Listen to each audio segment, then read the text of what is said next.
Welcome everyone to this week's video. Today we are on Fish Friday number 193 and we have a good one for you today.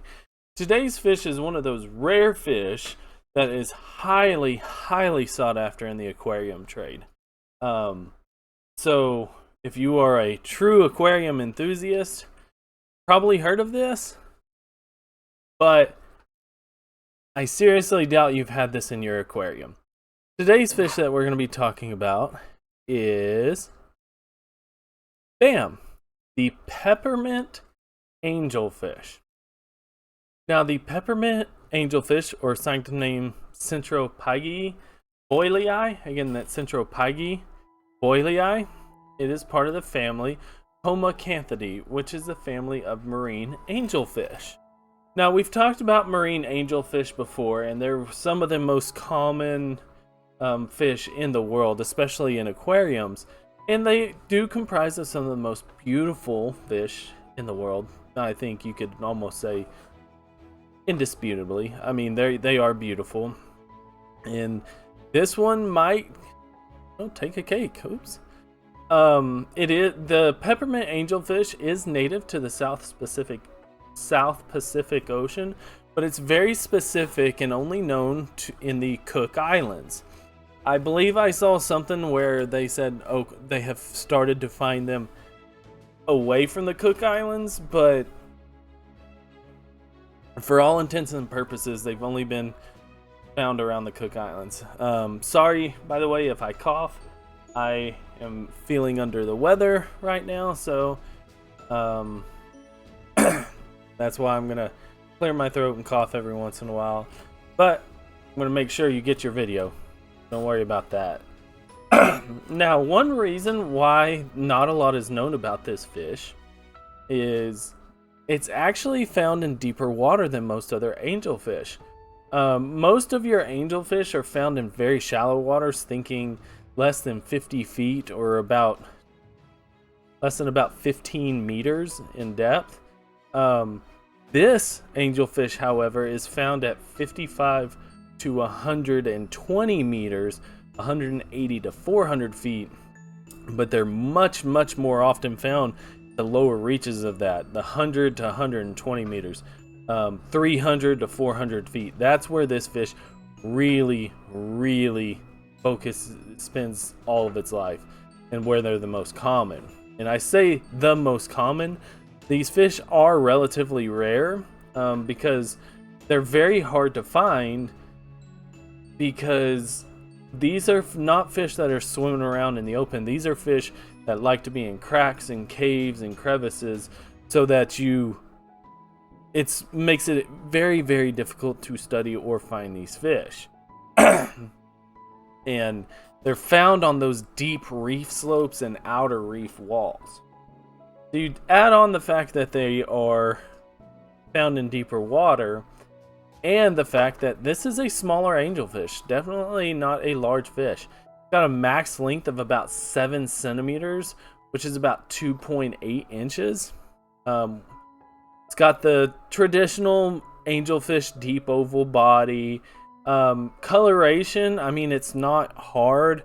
It's got these 5 white bands going across the body, a white margin on the dorsal and anal fin. It's got the white chin, the white leading margin of the pectoral fins, white forehead. I mean, this is a peppermint cane for all intents and purposes. Very aptly named fish. Very aptly. I mean, it's an angelfish with a peppermint color pattern. There you go. Not much can be said about it. It's more than likely it feeds on small worms and crustaceans, because it's so deep. And not only is it found deep, I should have said this as well. This is actually a relatively new species, only described in 1992. So that's still getting up there in years. It's not like, some of the ones we talked about done like less than 5-10 years ago. That's still relatively new. Now, because of that, there's just very little known, especially about the reproductive habits. Most likely, they're egg scatterers, similar to other members of their genus.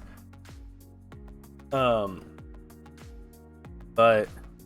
I mean, it's a very unknown fish. There's a lot of unknowns about this fish.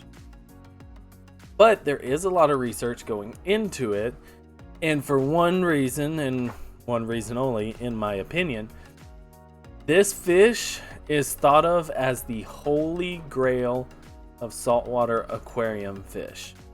People have fallen in love with this fish, and they want it so bad. So bad, in fact, because of the rarity and the looks on it, there was a single specimen that was offered to be bought for $30,000. I'm going to say that again. There was a single specimen that was offered to be bought for $30,000. It was at the Waikiki Aquarium in Hawaii, and at the time, it was the only one in captivity that was available for public viewing. It was the only peppermint angelfish that just anybody in the public can see. The only other one, not the only other one, the most famous one was actually this peppermint angelfish, owned by a Japanese aquarium enthusiast who got so much bad press, undeserving bad press. People saw this aquarium and they were like, it should be illegal. This fish is just kept in a dark room with just rocks. Excuse me. Just in a dark aquarium with rocks, and he doesn't have any friends, and all he had in the aquarium was this peppermint angel and 2 of these cleaner shrimps you can see right here. And unfortunately, those comments were just purely ignorant. This is not what the peppermint angelfish lives in.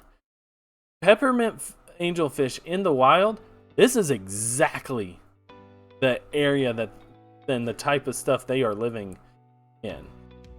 You could make the argument that these fish,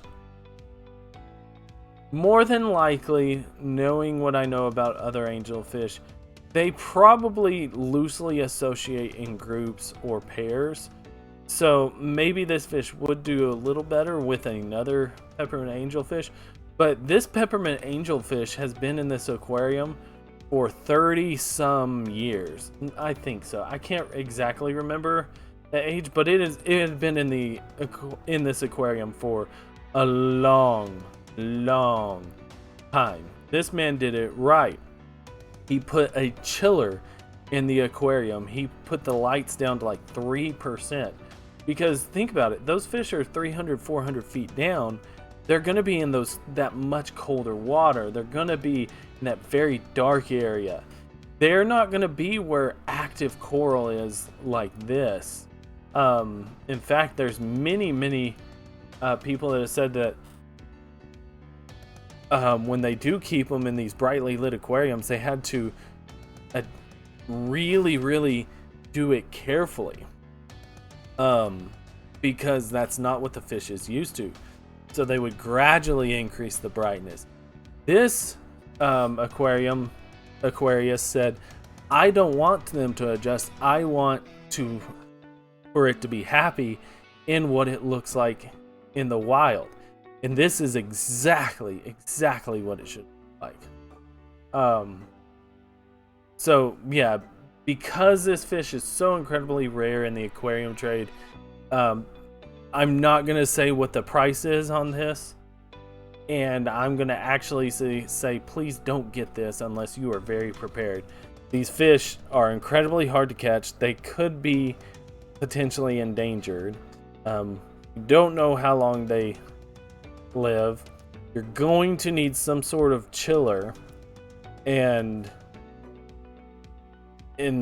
I mean, there's just no telling. I mean, the dangers that even have to go into catching this fish, because you have to have experienced divers trying to go down that 300-400 feet, not getting decompression sickness, and then when they catch these fish, having to bring them up to the surface slowly so the fish don't get compression sickness is just, there's no doubt in my mind this fish is worth every penny of $5,000 just for gathering it alone, much less the actual setup you're going to need to have to take care of this.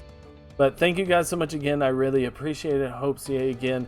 If I don't, please be safe. Have a great day. Please leave a like, comment, and subscribe. If you do, I'd really appreciate it.